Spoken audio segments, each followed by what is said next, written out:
সিরিয়ামরে মারে না, আমি মারতে যাবো কেন? তুমি যদি মাইরে থাকো মাইর খাইবা, কিচ্ছু করার নাই, কর্মফল ভুগতেই হবে।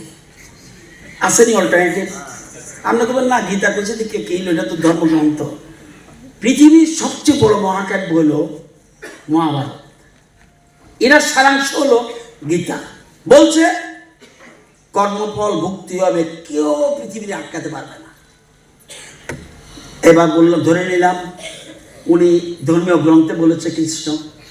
এবার আসেন বিজ্ঞানী কি বলছে? Every action has an equal and opposite reaction. কি নিউটনের এটা কেড়ে আইলো? এটা গীতা না। আপনি যা করবেন, আমিও রতননাথ যা করব, আমার সরকার যদি উল্টা পাল্টা করে ইকুয়াল রিঅ্যাকশন আসবে।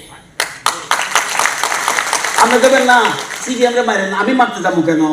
তুমি যদি মাইরে থাকো মাইর খাইবা, কিচ্ছু করার নাই।